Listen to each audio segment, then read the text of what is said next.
Welcome to Big Digital Thinkers. I'm your host, Mike McClintock.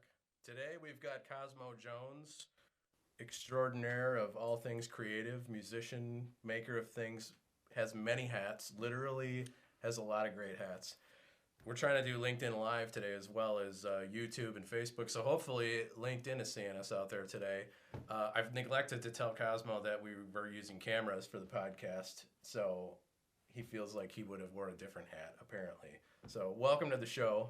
Thank you. Thanks for coming on over. Thank you, Mike. It's a pleasure. And yeah, I only spilled lunch on myself because I knew I was going to be in a video If podcast. you wouldn't have told me, I wouldn't have noticed. I did not notice at lunch that he did this. So, I mean, that's okay. All right. I don't want to be rude. I just want to tell you up front that I may not look directly at you often due to the jacket, which somewhere a 66 VW bus is missing a seat cover. Yeah, that's where it came from. But Actually, they just closed the place that I bought this from on Gratiot, but it is a what took them so long? Fancy place. It's a fantastic place there. It was like $700 in the window, but she gave it to me for $49. And, I've worn it ever since. So, I hope Doug Stanhope is one of your viewers because he would appreciate the hell out of that out of this jacket. Oh, by the way, are there any words we're not allowed to say on this? No, we can say whatever the fuck we want. It's, okay. We've said them all. Well, I was specifically thinking of beige. It's a word I don't care for, so I'd like to. That you can still say beige if you want, but yeah, if you I care not to. I'll not say beige, but you go ahead. Okay. So we've been talking a lot lately about brand experiences in the music business and how to reinvent that. But you're a musician. You've got a lot of like. Well, you're like I'm a drummer. We don't always get elevated to the title musician. Mm-hmm. I thought you're a guitar player. Are you sure you're Cosmo? Okay. No. I play guitar. Okay. I had to go. You see, okay. Here's the dirty secret. I went to school for music. My degree's in music. I have no business doing business or design or any of these other things that I charge people for my services. And drums were my passion. Mm-hmm. But when you're an 11-year-old kid and the houses are real close together, your neighbors just don't encourage you to practice. And know that well. And so I just kind of ended up picking up guitar, and I like that too. Uh-huh. Not quite as much as drums. I settled. Mm-hmm. I went to school, and I went to a college that, if you wanted to get your composition degree, you had to take the classical training style, notation, and everything else. Right. What school was that? Well, first it was Orange Coast College, which was actually a really good school. Mm-hmm. Because I was putting myself through it, so $5 a unit. Oh, well, way back you then. Can't beat that with a stick. Yeah, exactly. I have no student debt. My way. Perfect. There's no student debt. I had great teachers there, and I learned a lot. And then I transferred to Cal State Fullerton, and that's when everything went pear-shaped. Really? Because it's more than $5? Well, more than $5, yeah. It was like $18 a unit or something astronomical, and then textbooks were highway robberies. So, and the teachers just weren't as into it.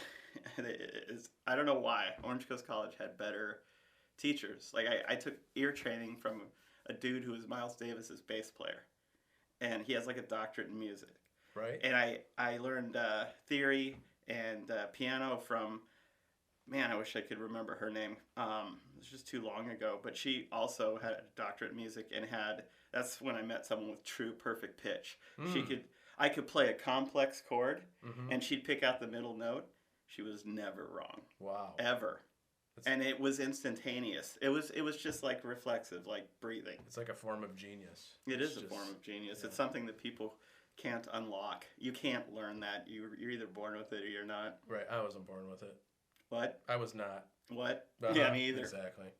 So how does a musician wind up in advertising and branding and creating brand experiences, and how does that This music started everything. When I realized that I didn't want to be a session musician, I just wanted to play my own music, because that's what I thought I wanted to do. And I played with some really famous people and some really not so famous people, and played a lot of horrible shows and a few good shows, and it just wasn't the experience it was cracked up to be. Mm-hmm. You know, I think there's a couple documentaries on Netflix. I think there's one called like Sideman or something like that. Right. Yeah. Mm-hmm. Watch it. That's what it was like. It's a tough business. Yeah. So if you're the singer songwriter though, yeah, a lot Jackson of times, Brown. yeah, you're gravy train with biscuit wheels. You're making all the money and you hold all the power. Mm-hmm. So I tell musicians today that I had to start taking on different types of work as part of what I'm doing. Right. It just didn't become 100% about music. I started doing flyers for bands. Okay. All right. Okay. That's it. That's an interesting. That's right. Segue. I had a badass IBM XT. Oh right. Clone. Yeah, right. Clone. Like 144 megahertz. On a good day, possibly. Good day, right. But I had like whatever it was, Publisher 3. Oh yeah. Yeah, and I had a shitty clip art library. Yep. And a 300 baud modem. Yeah, I think by then. Not yet. No. By then we were like almost to ISDN. I think. Wow, 14. Yeah. Mid 90s. Right? Yeah. Okay. Okay. Pre-internet. Anywho, I'm glad we clarified that. So yeah, I put together flyers for bands, and I started for my own band, and then, you know, we often played shows where a bunch of bands together. So I started to get more grandiose with the flyers and posters, and I was making our CD covers, and I just liked playing with computers, and so I just had to learn, and you start to learn to promote yourself, and that's your first form of advertisement is your little band flyer. Right. And then, you know, your IP, your brand, your intellectual property is your band logo and your cassette cover. I started making cassette covers and album covers, and then when you start to realize that you're promoting yourself and you're doing all these business-like things, it dawns on you that, okay, well, if I run this more like a business, right, probably going to have more success as opposed to four dudes just, you know, partying all the time. Can you make me a cassette cover? Yeah, exactly. So yeah, I take money from the lazy bands and do their artwork for them, and then let them sit around and smoke weed and play video games. Right. Is that what bands would do? Smoke weed? Yeah, they would. I've never heard that before. Yeah. So 25 years ago, you start making not CD covers, cassette covers. Yeah, cassette. And then first. it segues into, you know, branding guy. Yeah. But it's a form of entertainment, right? I mean, isn't that really what everything is becoming now? Is all advertising and marketing is now. It has to be. It has to be a form of entertainment. Yeah. Well, not all of it is, because some of it is clearly, blatantly not going down that road, but sticks out like a sore thumb. It has to be if you want it to be successful. Yeah. But if it's going to be successful, it needs to be some kind of blended into form of entertainment or experience, right? You know. Yeah. So it's like that makes sense. You're an entertainer. You're still an entertainer and an artist, and that's kind of like what modern day branding really is like creating that feeling, that experience. That's what brands have to do. Everybody has just been there and done that. Yeah. So it's about creating new experiences. Mm-hmm. Not doing more of the same, figuring out just really cool ways to like kind of just delight people in a way they weren't expecting. Right. And that creates a much deeper connection than someone shouting and slapping their logo at them. It's like walking around in a party and you're just stamping with a stamp on people's forehead. It's kind of that's like the banner ad kind of a thing. But there's got to be a little more subtle way of moving that experience in there. It's like you have to create this experience and then attach your brand to it so that they feel that experience and then associate your brand. I like your party analogy. I just imagine walking in and banner ad would just immediately walk up to you, shake your hand, while shaking your hand say, "Hi, I've got something that I want you to buy right now. I need 100% of your attention. Screw this party. Come to my shitty warehouse and buy my product." Right. That's banner ad. How often does that happen? I mean, when was the last time you saw somebody in the party like that? We just walking up with this brochure. Come on, let's go. socially unacceptable. It probably would be, but apparently not on the internet. Oh wow. Or not on social media. Yeah. Social media doesn't mean that it's actually like social. Yeah, that's what I've come to learn. Yeah. Or maybe they took that person and they called him a brand ambassador. Yeah, I know. Now we have influencers, and we just in advertising we have to be able to label things, because that's then how we go to scale. That's how a marketing company goes out to a brand and goes, well, this brand is doing synergy, analytic, boutique, influencer fart. You need to be doing that. Right. Yeah, and I think scale winds up doing that, where they're trying to basically, let's see if we can make something and then put it on blast by putting it in the digital snowblower and seeing how far it can go. But I think it's time, you've got to be more creative than that now. And let me be very clear. I have zero problem with influencers being influencers. I think that created. I think that it's great that people can create a brand for themselves. Yeah. Put out content. If it's not for me, it's not for me. But you can't deny influencers is closer to what we're talking about. Yeah. Right? Influencers are closer to, creating this new kind of brand experience. But it's not all the way there. I think the influencer ecosystem needs to really move towards a more experiential type of thing as well. Yeah, I think it's the natural evolution of it. Next, like you should just rent an island in the Caribbean and have a festival. I have the perfect name for it. It? Well, the genius for branding is we're going to say the word. We're going to spell it slightly different. Oh, right. A different vowel. Yeah. It'll be unique. Yeah. And just, I don't know. Passion. Cloud. Rain. No, hot. No, hotter, right? Sweaty. Hotter, right? Hot. Burning. Sexual. Burner. It's burning. It's like Burning Man, but tastes it's different. Like burning. But it's with a Y. Give me Burning Man with a Y. David Byrne. Closer. David Flame. Maybe. Flamer. Flimer Fest. Flime Fest. Flime Festival. Flyer. Would you like a flyer for my Fire Fest? Yeah. Fire Festival. Yeah, we could do that. Yeah. How'd that turn out? That didn't work. Oh man. It would be genius if someone bought the intellectual property and then did a festival and just nailed it. Fire Festival? It just did the ultimate. I wonder if they just did it so that they could have the content for Amazon Prime and Netflix. You know what? It's like the whole thing is one big giant troll. I would have to tip my hat to them for having that kind of Andy Kaufman-like commitment to a premise. It could be. That would I would not get mad at that. Yeah. I didn't buy a ticket, so I didn't. I'm not out any money. I couldn't have afforded one of their villas. So I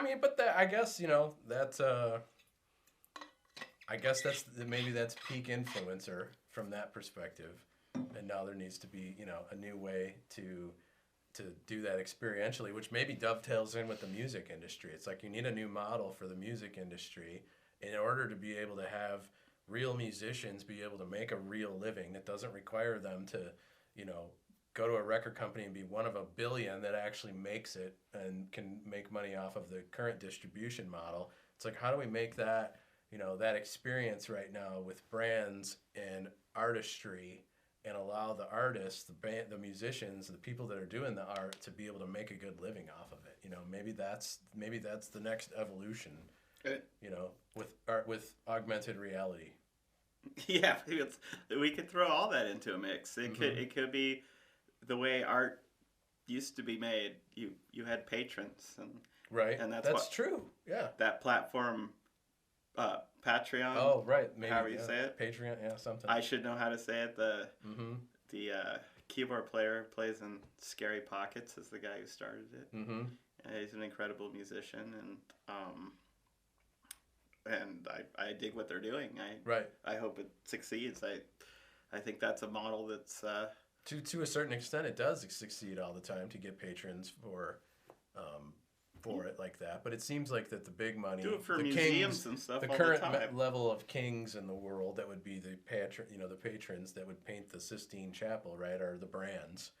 And Yeah. it just seems like, to me, if you are trying to associate your brand with, some goodness and stuff, why wouldn't you be a patron for musicians? Why wouldn't you be giving, it's like you could always go and find the Stones and be like, oh, let's try to associate ourselves with the Stones. How about associating yourself as the patron, the person who has it all, with the up and coming musicians, and giving them a platform that allows them to bring this great music forward, that gives them an alternative to being able to make a full, real living off of their artistry.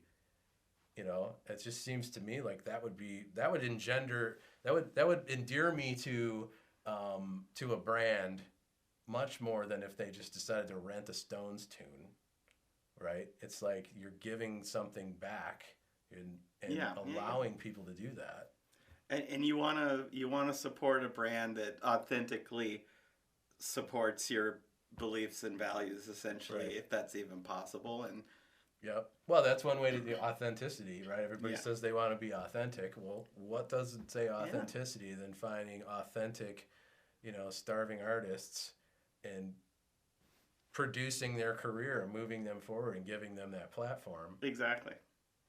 That's we've cut out the layer really of record labels, because they were the bridge before between brands and bands, Right. and that just created a system where bands really had to struggle to make money. Right. And if you were running your band like a business, if you didn't understand how publishing works, Yeah. if you were a songwriter and you didn't have your own publishing company, you were just losing out on half the money, At least. and not even knowing it. Right. Just immediately, right there. Mm-hmm. If you didn't read Donald Passman's book, Exactly. which I believe you would endorse. I would definitely endorse that book. Yes. Well, then, you were either someone who read that book and became successful, or said, okay, fuck this, I'm going to do something else, or you didn't, and maybe you didn't end up where you wanted to be. Right. You were just, taken advantage of by the people that did know what those things were. So I wish, what was great back then is if you were a musician, there was definitely less competition. Mm-hmm. So Right. if I'm going out and auditioning for bands, which I did all the time, there was a guy at a record label whose sole job was to find sidemen for artists they were producing. So it was a much smaller pool. Right. So, but being an artist today, you have a lot more competition, but the difference is, it's if you look at it, it's not so much competition. It's like you work together more for your greater success, and that's when you see groups like Scary Pockets and Fearless Flyers and Snarky Puppy and all these bands that are making really cool content. Right. And they may not even be touring. Right. But they bring the audience to them. And that's something we can do in a new medium like VR and AR, and where all that stuff's heading. Right. We're getting to a point where we'll have a digital medium that we can really connect on a human level, not hiding behind a screen. I mean, just connecting today, we're not really connecting. But right. And those bands, that musician, that music, that art itself will be what's connecting. Right. And then the lucky brands that are paying attention to that are trying to give to that ecosystem will be the ones that are going to be the beneficiaries of that love, of that art right there, as opposed to trying to exploit it. Yeah. I think is there doesn't that's need the to be interactivity. A middleman or a layer in between. Right. Either you create stuff artistically, you create art and entertainment, or you create products and sell services and information, and the two support each other in an intelligent way, without someone in the middle just like sucking up all the rights and issues and everything else. So there's definitely a better way, and let's get there faster. I think we should. All right. Well, thanks for coming on the show and talking about it today. I appreciate it. We have to shake hands because we're on camera. I think so. I don't know why I just did that. but I think it's what you do. All the time. It's what I do. Thanks for listening. We'll see you next time.